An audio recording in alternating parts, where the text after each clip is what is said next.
Hello, everyone, and welcome to earthday.org's Back to School with Climate Education webinar. Thank you so much for joining us today. Today, we have some amazing climate educators with us. I would like to go around and introduce them. We have Jennifer Williams, Executive Director of Take Action Global, Rochelle Strauss, award-winning author and educator, and Susie Hicks, filmmaker, TV host, and author. Thank you so much for being here, guys. Thanks for having us. Yeah, so welcome.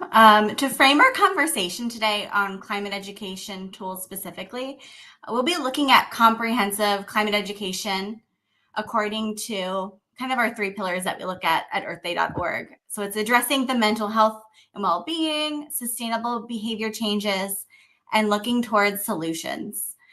So with this in mind, today we'll be chatting about how education tools provide learners with a way to understand complex topics, specifically around, climate change topics.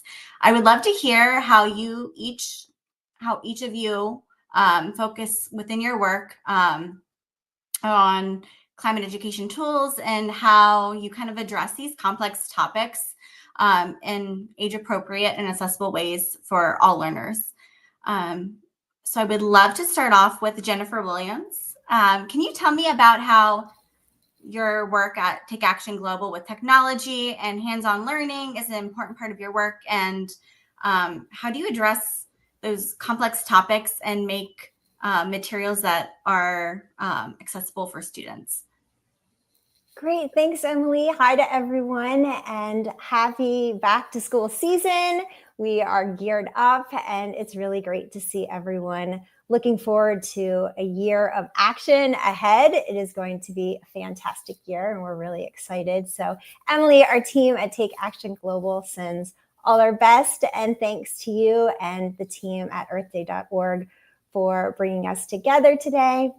So ahead of the new year and kicking everything off, we have been working to catch up with teachers over the past few months, teachers from around the world, hearing about their ideas for taking action, and also listening into some of their needs. So we have been listening and hearing messages that teachers are looking for in our community, mainly two things. So one thing, hassle-free resources that are grab and go, ready for them to implement this back to school season. And then also we're hearing of this interest in practices that connect students to nature and to each other. So we're really excited about that. I feel like today's webinar is very timely, and I'm happy to be here as we, on our side, are obsessed with design and experience. So I'm really excited to kick it off and talk about accessibility. So I think I have about 10 minutes, right, Emily? And I can share some practices and resources ready to go for all classrooms. And I'll start with a key part of our work, which is accessibility. So looking at climate learning for every student everywhere. And I know everyone on today's webinar is going to be talking about this idea of access. And I think we are all united in our belief that if climate education is only reaching a few students in a few schools or a few countries, that we are missing the mark. So for us, we are considering access about a way to open doors in and with whatever assets and tools students already have. So what's available to them? I think for us, we are also thinking about access to experiences that can help build identity. And we're often starting with teachers. So we're thinking about classrooms that are communities of teachers and students. And with our teachers, I know when I'm in the classroom, we were talking about Susie, she's getting ready to go back to school. So when I think about my role as a teacher, my identity was built on kind of an assignment to me. I'm assigned as a third grade classroom teacher, or I'm assigned as an art teacher or a PE coach. And that assigned identity becomes kind of what I'm going to work on in my class. So we're looking at starting with this idea that everyone can be a climate action educator. And so with that ownership comes an invitation. So we're trying to find ways that we can invite teachers in, help them build that identity and see themselves in this work every day. across every subject area, every age level. So similar with our students, and how can we guide them to see themselves and places where they can create impact in the work that they're doing. So our job as teachers is to become the best observers in how we can support our students. How can we observe for climate action?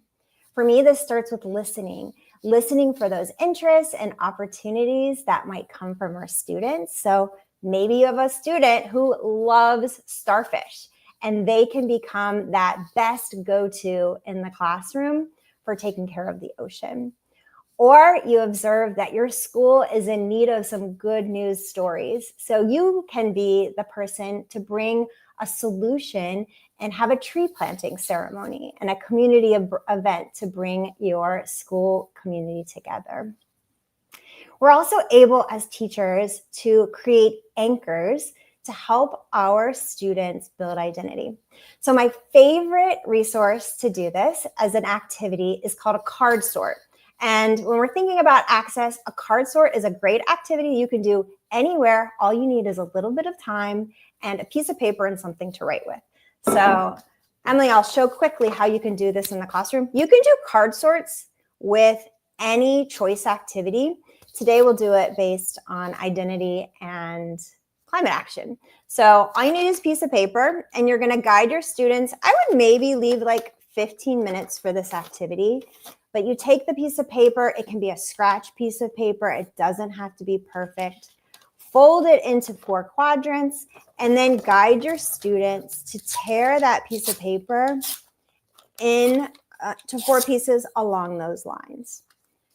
So at the end, and this is great for even younger students because that access to ownership over the paper, you're creating those anchors for them from the start. So instead of calling out to your classroom, asking a question, having them to have to create those schemas in their minds right away, you're giving them something concrete. So 4 pieces of paper, and now my choice activity is going to be a super simple one: land, air, water, fire. So after I have my students write those words, the only rule here, 1 word per piece of paper. The next part's my favorite part because it's asking them to put them in order that makes sense to them. Everyone in your space is part of this process. There's no right answer. And because these are now in the form of individual cards, they can move their ideas. If they hear someone else talking about this awesome case to build on land, maybe they want to change the order. So card sorts, easy way, accessible practice. Anyone can give it a try for back to school. Great for any age groups or maybe even a faculty meeting. It gives us as the teachers so much data on what motivates our community, anchors learning, and helps us build for action. All right, so that's number 1. Number 2, after we think about accessibility, we're going to build on that with instructional design. And I mentioned we at TAG are obsessed with design and experience. And so we've had some of, in my career, my biggest design challenges. And how do you develop a program for the world? So I used to develop programs for my small classrooms. And now how do we develop for 180 countries, students of all ages? So we're looking at lessons that go across the curriculum, all subjects, all grades, all backgrounds and experiences, and different access to resources and different frameworks with teachers and schools. So our approach in ways of solving this has been to make it inquiry-based first. So instead of us giving the answers, and I know you're going to hear from some others today about some great ways to do this, not talking about just climate change, but inspiring action through questions, immersing our students in experience. We're building in creativity, collaboration, and true engagement. So we're looking at kind of shifting a little bit from what we would all expect in this building of climate knowledge to really inspiring climate action. So we don't want our students reading about climate change in a textbook. We really want to empower them to lead. So another quick activity, we have our card sort. My second favorite one that I would share is really related to building stamina, resilience with a practice that comes out of the University of Pennsylvania. I really have loved using this for a long time. So it's kind of a modification on 3 good things. And so if you've heard of the 3 good things practice, it's where you're able to journal, to document 3 good things that happen to you in the day. So for me, I'm connecting this to nature and mindfulness. And so 3 good things right now in our environment. What do you see? What can you hear? What can you touch? So I'll model that for you now. So I'm in my home office and I can see a newly sprouted flower on my peace lily plant. I can hear raindrops hitting my window as the rain slows down. And then I feel warmth of my sweater that my mother gave me. So I'm starting to make connections with my surroundings and build that asset-based approach as I'm moving forward into my lessons and my activities. So we're working on rewiring the brain. We're able to repeatedly refocus on the good. And then as we begin to scan our environment, we're seeing what's working first. So 3 good things, a spin on it, thinking about nature, easy way to bring in instructional design. Again, giving you a lot of data about your students and what motivates them for back to school. So if you give it a try, keep me posted on how it goes. All right, and then last one is, of course, what we all love, and I know earthday.org is really a proponent of global collaboration. So finding ways to unite our students in purpose, working with people who may live and look differently from you on these shared ideas around climate change. And so for this, easiest one is inspiring a conversation, having our students engage in perspective taking and dialogue. And so we have a resource that I'll share that we were recognizing that some teachers, again, because of that identity piece, a lot of us who went through pre-service teacher training, we weren't trained in how to be a climate action educator. This is very new. A lot of us feel a lot of uncertainty. We're nervous on how to get it started in the classroom. So we have a conversation starter kit that you can check out. We have cards that you can print. You can make your own, but empowering students with those prompts that can help them get started in just talking. So things like name 3 sounds of nature. How do those make you feel? Wind energy or solar energy? What would be a better solution for our school and why? So you can check that out. And as you get your students connected, maybe they might want to take those questions to community members, experts in the field, or maybe a classroom from around the world. So I'm so excited to come back in a little bit and hear some questions from you all, but I'm really excited to share and turn it over to Emily and back to you all with Rochelle next, who is going to be talking about one of our favorite topics around storytelling. So thanks, Emily. Yeah, thank you, Jennifer. I think you really honed in on what it means to be an educator. I know my educator side came out with all your wonderful activities that you have for your students and kind of, multifaceted ways of teaching where it's like you're collecting data, you're seeing how they interact with other students. There's so many different things going on at once. And I think that's important that you need to be thinking about activities that have lots of different purposes. And very easy to do. And I love the mindfulness of just getting back to your senses. What do you see, feel, touch? I know my first graders would have loved that because that's part of their standards. So I think that's amazing. So kind of moving forward with Rochelle, you're an author. So I would love to hear how you incorporate different components of learning into your books, and what do you see with other, especially like nonfiction books? What are important components that those successful nonfiction books have for students to really engage the topics, especially when it comes around to climate topics? whether they're in the classroom or outside the classroom. Thanks, Emily, and hello, everyone. It's such a pleasure to be here. I am not a teacher, so I always love hearing from other teachers because I write for teachers. So hearing ideas and hearing what they need or what you need. Just listening to you, Jen, I was frantically jotting down some notes because periodically I do get to be in the classroom, and I do love good icebreaker activities and things that I can do besides just talking about my stuff.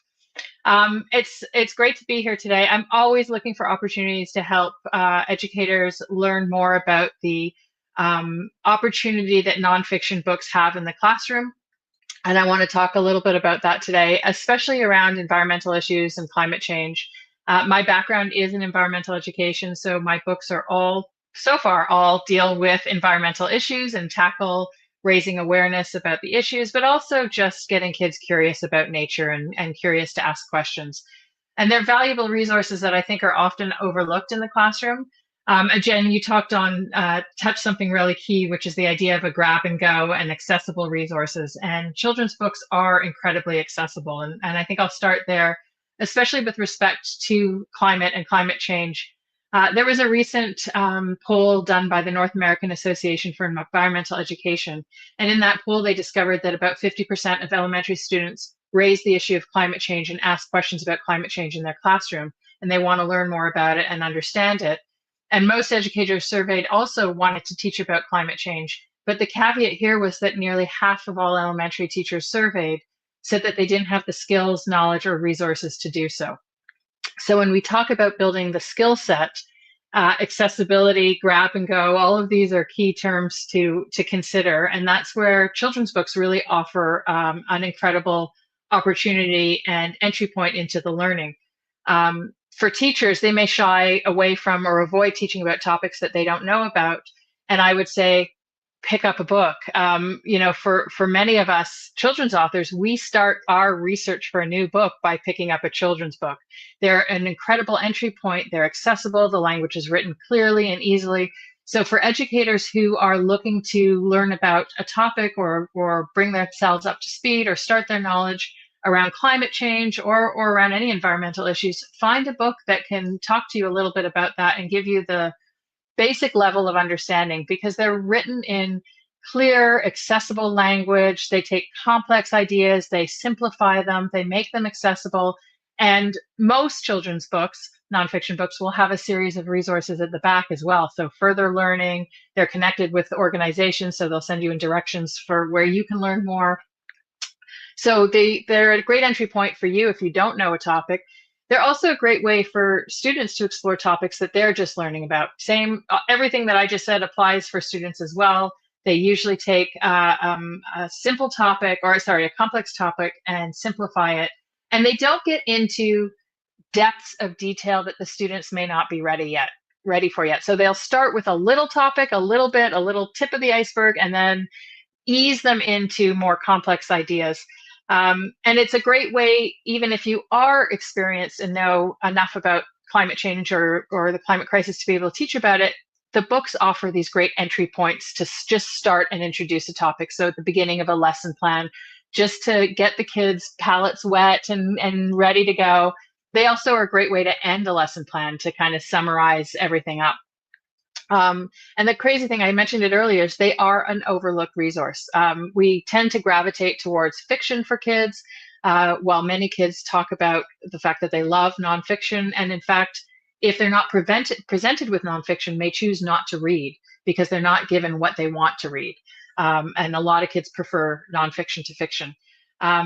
The other thing I'll say about that grab and go and accessibility, a lot of nonfiction authors like myself will create resources for teachers. So we'll have supporting teacher guides or education kits, activities, we do school presentations, etc. Those resources, school presentations are not, but the rest of the resources that we have available online are usually free, easy, downloadable, and they are written all with the curriculum in mind. So when I'm writing my books, I have the curriculum Bibles beside me and I'm reading them to know what standards have to be met. I'm in Canada, but I look at provincial curriculum, I look at NGSS, I have all the curriculum to inform the work that I'm doing. So accessible entry points is one of the key things around using nonfiction books and bringing them in. I want to go back to that iceberg idea and talk a little bit about textbooks. Jen, you mentioned them as well. The unique thing that children's books can do, especially nonfiction, is they can really contextualize the information. So if you look at a textbook, I look at the old analogy of an iceberg. A textbook is a tip of the iceberg. It's going to give you the stats and the data, and it's going to meet the curriculum. And you're going to say, check, check, check, done, there. The kids are not walking away with the contextualized story. They can maybe rhyme off some stats and data, but they don't know the story. And when you look beneath the surface, that iceberg is huge. Well, it's the same thing with the climate crisis. It's the same thing with any environmental issue that we're trying to tackle. It's more than stats and data. There are stories of interconnections. There's stories of ecosystems. There's deeper stories that are happening beneath that surface that we don't see in most textbooks. And children's nonfiction books tend to focus on those stories. They're making the connections that textbooks don't often make. They're telling the stories in an engaging way. They're creating that sense of connection. We're storytelling people, all of us. We come from storytelling history. We tell stories.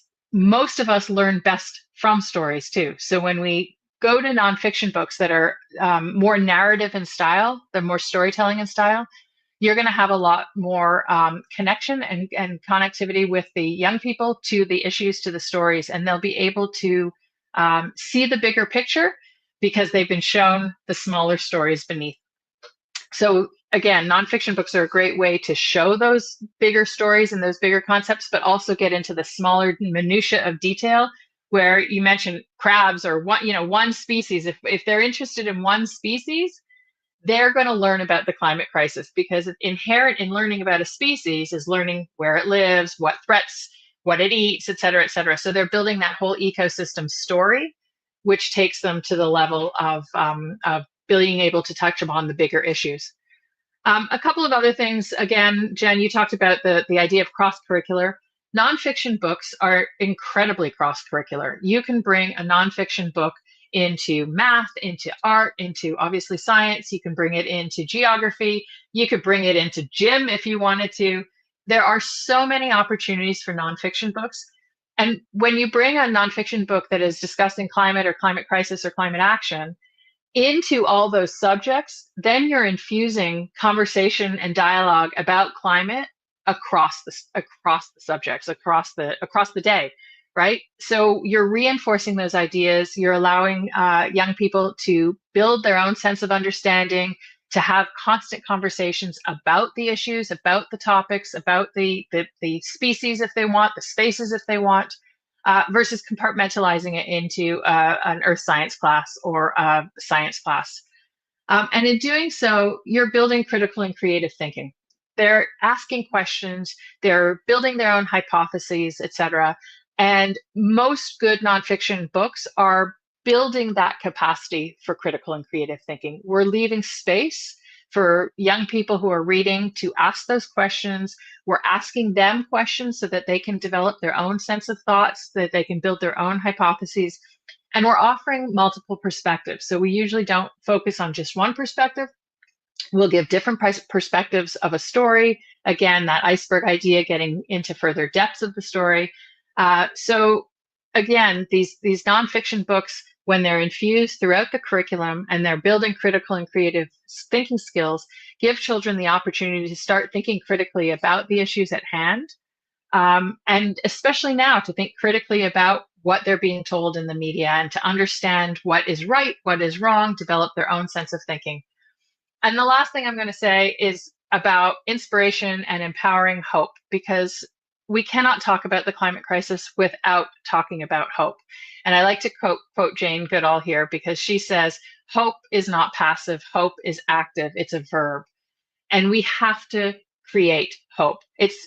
We need to understand the issues, we need to help young people understand the issues, and books have this incredible capacity to help them understand the issues. But without a sense of hope, they're not going to take action and they're going to feel doom and gloom. And Emily, you talked about, mental health challenges and stuff like that. It's real. We can't just leave them feeling depressed. So as we explore environmental issues, we can offer stories of hope. And a good nonfiction book, especially if you're looking at climate crisis or environmental issues, a good nonfiction book will offer stories of hope. So in my book, The Global Ocean, there's a whole set of stories that correlate to each ocean issue, 2 or 3 good news stories that are happening around ocean conservation and climate action and stuff. Because when we offer stories of hope, we showcase to young people opportunity and possibility, and we give them agency. They can see themselves as taking an action. They can see themselves potentially in a career that is conservation based or environmentally sustainability directed. When books showcase these stories of hope, they create this sense of agency and they create opportunity. And when we create agency and opportunity, then students feel hopeful and they feel empowered and inspired to take action. So for me, a good nonfiction book, if you're looking for nonfiction books for your classroom, look for stories or books that share stories of hope. A couple of other key things: look for books that have resources at the end so that there's further reading. Once kids get excited, there's other resources available and they're right there. Look for books where the author has made an effort to create teacher's guides or education plans or has resources available on their websites. These are some of the tips that I would say.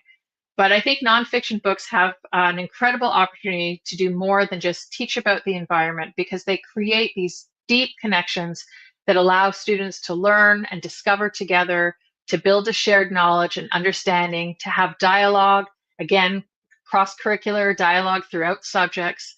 And with stories of hope and this learning and engagement, they empower readers and can inspire hope and hopefully drive climate action.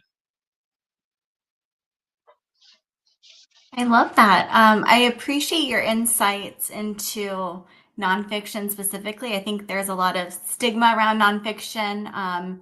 And I think I encourage our educator audience to really start to use more nonfiction books in their classroom, whether they're teaching science or English or math. And you're right, they present information in a way that is really a story, and it captures a lot of young readers. I loved using nonfiction in my classroom.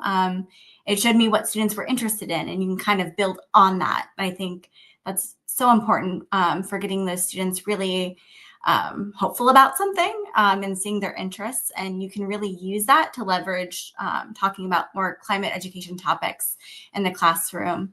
So thank you, Rochelle. I would love to jump to Susie. I would love to hear more about your show and the thinking behind your show, and kind of what was your mission? Why do you do what you do?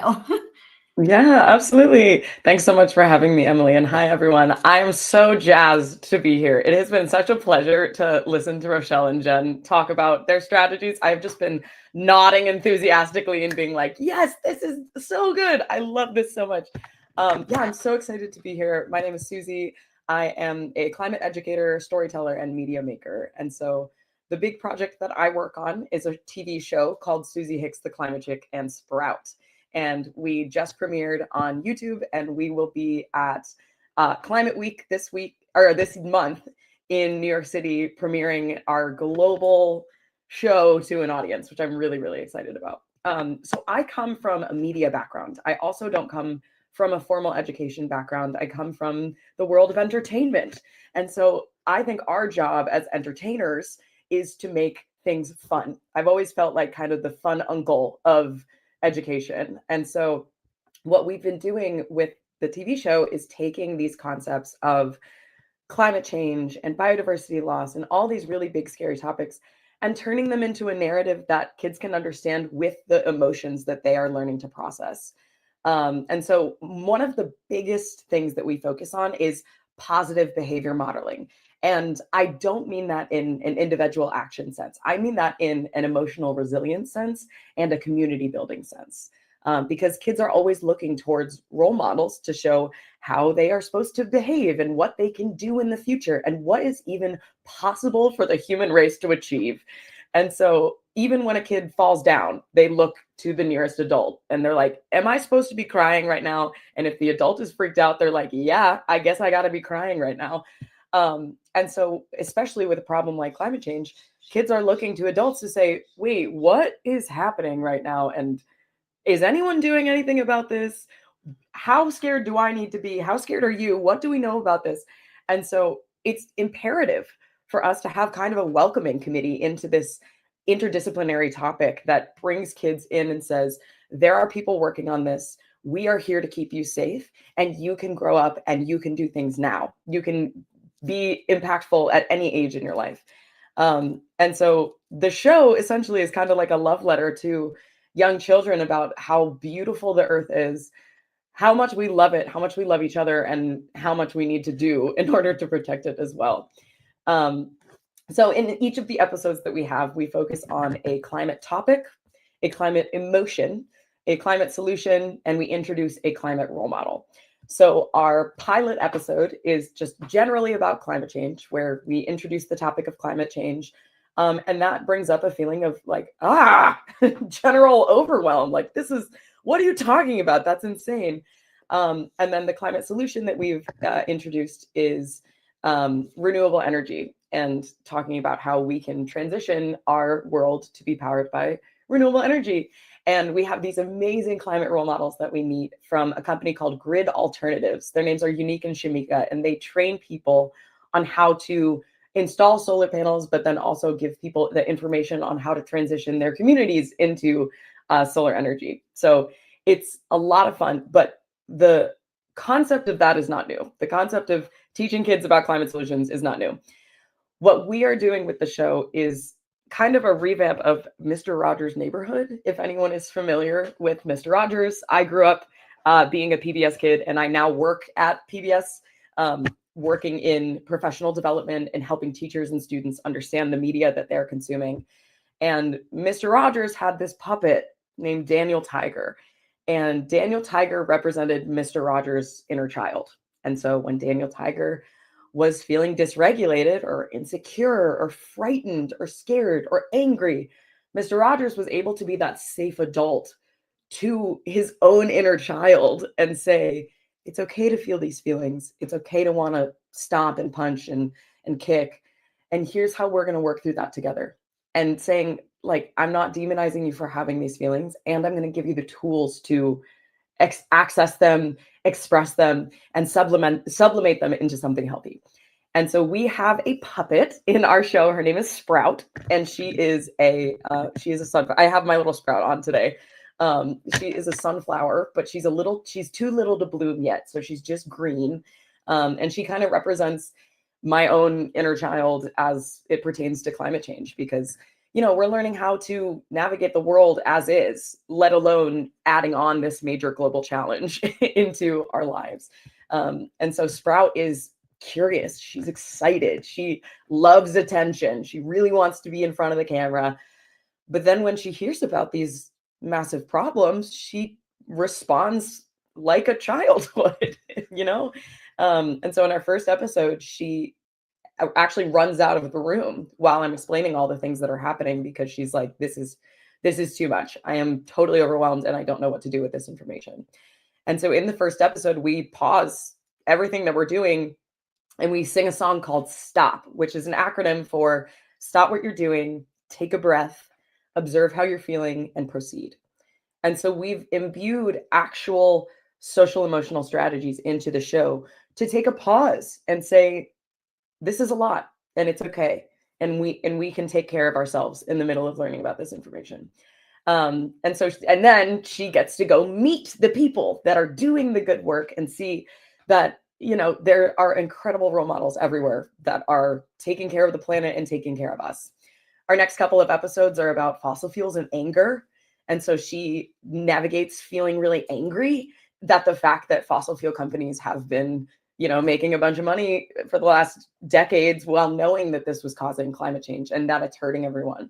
We talk about biodiversity loss and grief, and Sprout experiences feelings of grief because she's a plant and she's deeply connected to the natural world, and she sees her relatives and the plants and animals that she loves and is connected to losing their homes and losing their ability to have a healthy and safe life. And so we're not afraid to shy away from those big, scary topics of the things, but we always have to pair them with a solution and pair them with a real life role model to say, not only are people looking at this, but there are people that you can meet and know and learn from and have a conversation with that are doing this really amazing work.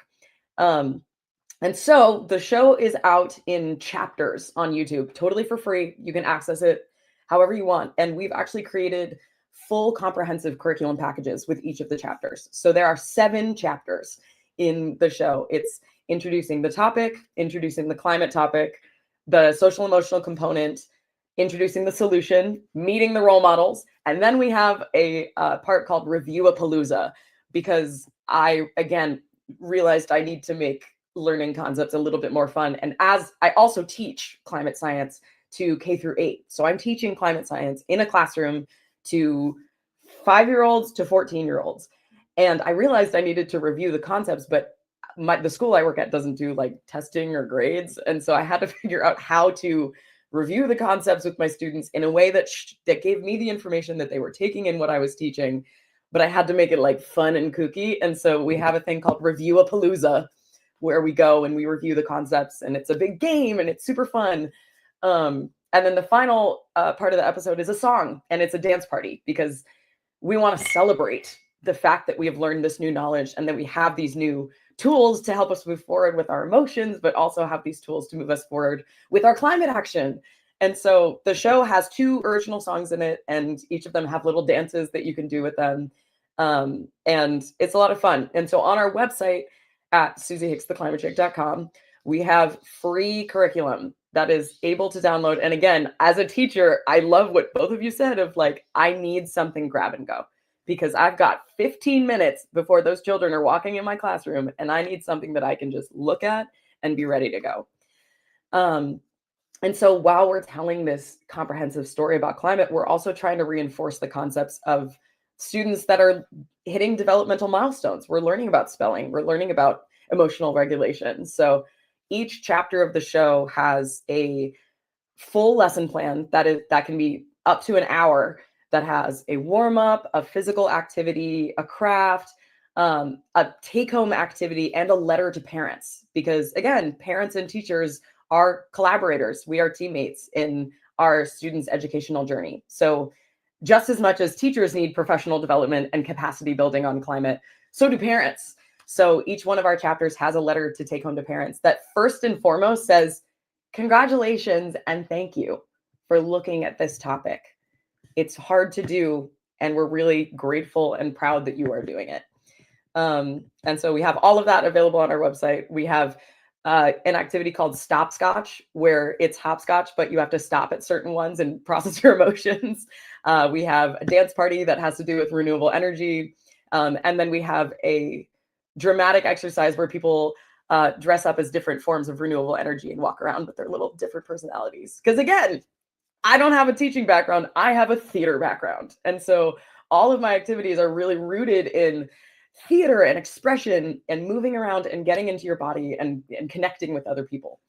And so I'm looking forward to this semester, because I have so many fun little things planned, and I'm really excited to learn from both of you about all the things that you are doing in classrooms, and probably read some of your books, Rochelle, in my classroom.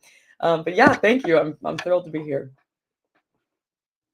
Yeah, thank you. That was amazing. I think a theme I'm seeing is this sense of like getting in touch with how you're feeling and working through those with people around you who are also feeling the same way or maybe different. But the fact is, you're giving tools to work through like big feelings. And I think children need it, but also adults need it too, especially with a topic like climate change. I think we can all take a page from what everyone is saying here. I think educators also need some of these amazing tools that you've mentioned, and kind of work through these things with students. And it's okay to say that I'm also working through this. It's a big, big deal, and I think that authenticity really resonates with kids. They like when you're like, okay, cool, like working through it. So I appreciate everything everyone is doing. I would love to jump to some questions from our audience. So let's see here. Okay. How? He's excited. Okay, our first question. It looks like a lot of people are wondering, how do you start talking about topics in the classroom, or how can you bring it in first, especially if your school doesn't offer specific, advice into bringing climate education or climate change topics? How do you start it? I would love to go around and kind of hear everyone's idea about how they can maybe bring it just, 10 minutes a day, or introduce topics that are relevant to students, whether it's kindergarten or high school. Let's start with Jen, and we'll go to Jen, Rochelle, and Susie. Thanks, Emily. Okay, I did take some notes from my friends here that really, actually, some things I've even added to sticky notes. But Susie, I have to say, it's okay to feel ... I'm going to put that on my computer because I need that reminder. It's okay to feel. I feel all these big emotions like your students do. So really appreciated that message. And then this idea that Rochelle shared of seeing themselves in a career, which I think that Susie, you kind of came back to with meeting the people who are doing the good work. And I really love these ideas that you both shared. And to your question, Emily, I think those answers are around us. And what we'll do a lot of times with our schools that we're working with, or maybe it's just one teacher who's kind of going off on their own and saying, I don't know, I just feel compelled to do something. And I do feel like a lot of those solutions are right around us. So looking out into your local community, finding projects and programs that are already underway, connecting with them, inviting them into the classrooms. Maybe even we have parents or family members, siblings that are doing awesome things. But also for me, a reminder is looking for like everyday people taking everyday actions. Because I remember when I was getting kind of heavy into this work around climate action, and I don't come from a science background. I'm a literacy specialist, and I'm like Rochelle, I'm like, let's hear it for the books. And so I never would have thought that I would land in this space. And so for me as a teacher, for students I would talk to, they were seeing these big, grand climate activists, and they're like, I can't do that. I'm not someone that can go out and lead a massive march.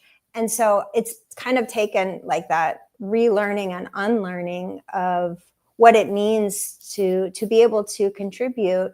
So finding those examples too. So Susie saying, meeting the people doing the good work. Like, I like that idea of the good work. And it doesn't have to be the biggest work or the grandest work, just doing good things, taking care of people, taking care of our planet. So I'm looking for those solutions that are right in front of me that are easy to access, I think. So your people asking that question, that's how I would start. I love that. That's perfect. Rochelle? Well, of course, I'm going to say books because a good story is a great way to get into a complicated topic. But I think I want to pick up on a couple of things. That idea of everyday people taking everyday action. The good news stories that I share through my books, and I have a new book coming out in 2027 that's really focused on good news stories. And the idea is, for me, was also it's let's look at what governments and organizations are doing great, but let's look at what everyday people are doing, and let's reframe what a positive action is. A positive action doesn't have to be this big. A positive action could, hey, you remembered to close your lights today. Like, celebrate that, right?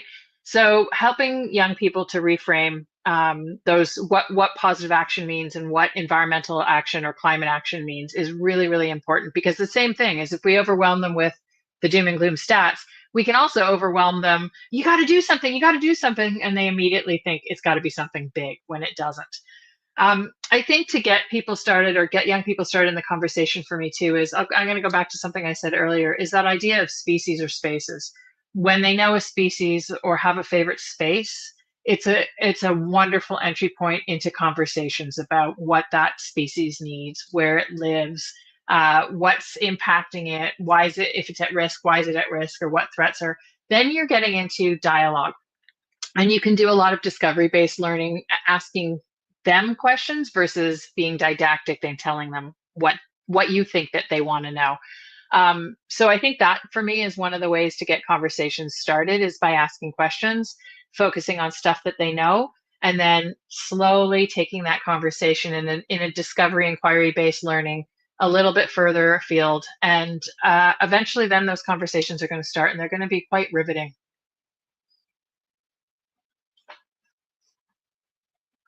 Great, thank you.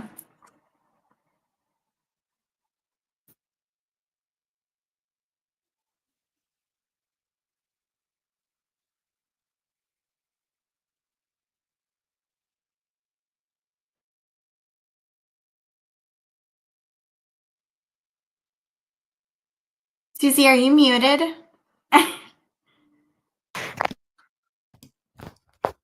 Oh.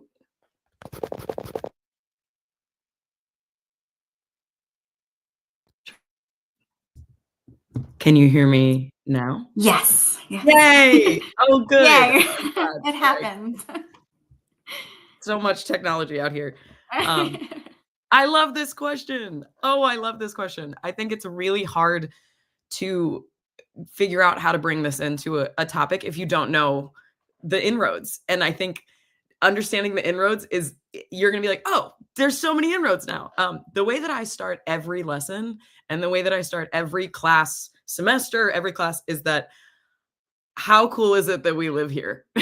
Like, what an amazing thing. Whenever I go and do assemblies at different schools, I always introduce myself with saying, hi, I'm Susie, and here are 3 reasons why Earth is my favorite planet. My parents live here, my cat lives here, and I can get a turkey sub whenever I want, and there's theater. And so I think framing everything in a sense of gratitude is like, God, what an incredible place we live.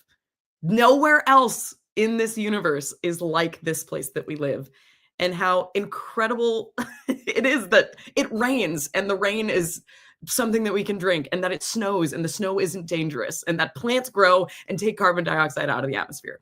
So I think just a general sense of amazement at it, and also the fact that we are nature. I always start my semesters by saying we human beings are not separate from nature. We are together. And so anything that happens to nature happens to us. And I think a sense of what Jen was saying about identity is really important, of grounding our identities in the fact that we are all in this together, is great. And then for folks that may not have a lot of time to put climate into their curriculum, it doesn't always have to be that deep. My producer and I have started a series called Climate Word of the Week, because a lot of climate literacy is vocabulary and saying, what is carbon? What is drawdown? What is emission? Like, what are these words that we don't know? And in my classes, I always have kids do like letter scrambles with different climate words. Like, I'll cut up a bunch of letter tiles and then have them spelled biodiversity, and see my 5 to 6-year-olds figure out how to spell bio and then diversity. So just kind of imbuing it into the stuff you're already doing is really helpful.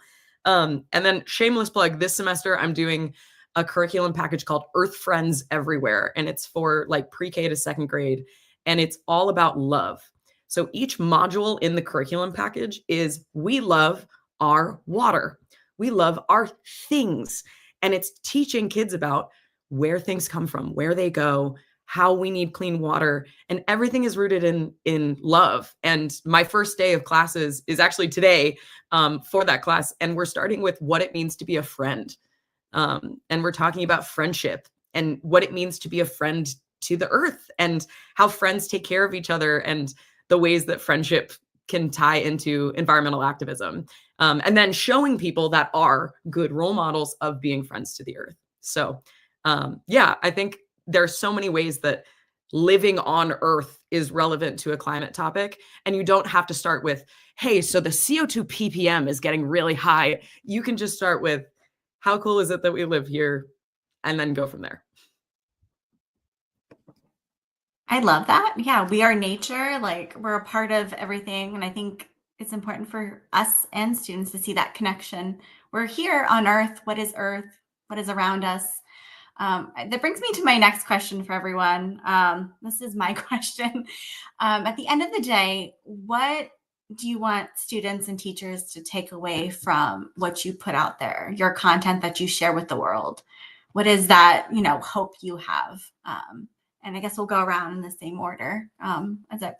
Starting with Jen, what is your hope at the end of the day for the people you impact? That's a big question, Emily. I think for us, it's really about helping to have our teachers be able to connect with their students in a way that's meaningful for them.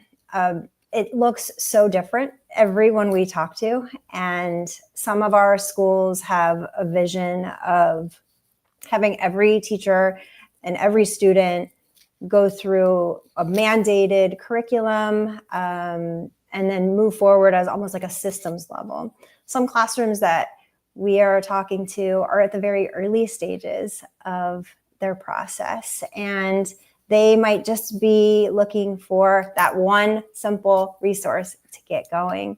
So for us, I think success just means being able to connect with teachers in a way that is going to be meaningful and valuable for them to help them move along that progression into something that, as we all know, we're all kind of building this idea of climate action education together. So this is a moment where I feel like if you're a part of this work, even if you're at the beginning, then you are the ones doing the work. And we all need to be listening to each other, contributing with research and giving back to that growing body of knowledge that is definitely lacking. I mean, there's so much for us to do together. So I think on the school side, it's supporting teachers where they are.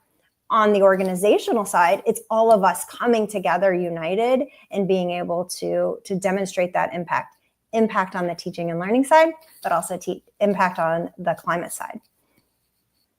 Thanks, Emily. Thank you. That was a wonderful answer. I love that. Rochelle?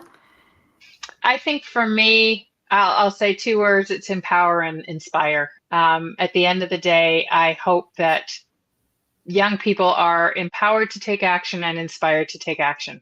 When we get into the minutia of that they're curious, that they're asking questions, that they're engaged. When I do school visits, I do a big activity at the end, and I won't go into explain it because it'll take a couple long minutes to explain. But at the end, the activity basically is a full school, full group participation activity, and it ends with them realizing that they're all taking action because one person did something. So you could have 300 people who are engaged and taking action, and they all connect the dots and the dominoes back to one person who did something. And that aha moment that they see that, my action made a difference, and that understanding that action they may never see the domino effect of that action, but to hold on to the reality that it's almost impossible that their one little action didn't have an impact and didn't cause other people to consider taking action or make a difference in that species or space that they protected or whatever it is. So being able to leave them with that sense of empowerment and inspired to be brave and take an action and trust that even though they won't see that domino effect of what they've done, that domino effect is there and it's going to happen. Wonderful. Thank you. Well, I'm with Susie. Awesome. I think the thing that is the most important for me in the work that I'm doing is relationships, and taking that cue from Indigenous leaders who have taught us to build relationships with each other and build relationships with the world. The most proud I feel is at the beginning of semesters when I see that the same kids are signing up for my classes over and over and over again. I'm now in my third year of teaching at the same school, and I'm seeing the same names over and over again. And that makes me so happy that these kids want to keep learning about the earth and learning about things, and they're building a relationship with earth in and of themselves. And it just makes me really happy that people are willing to love something, even though there's the fear that it might go away, and they're willing to protect it so that it doesn't.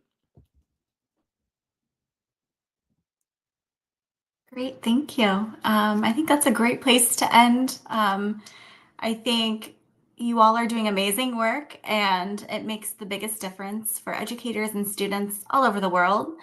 And we're all advocates for the planet, and one person can make a difference. And I think it goes down to just seeing your relationship with the world and how you can make a difference, whether it's in your community or beyond. I appreciate everyone for joining, the audience as well. Please check out our resources on our climate education page, but also our speakers' resources. You all have amazing work that you've done and you've been putting out there for educators all over. So I encourage our audience to check out your work as well. And until next time, thank you, everyone.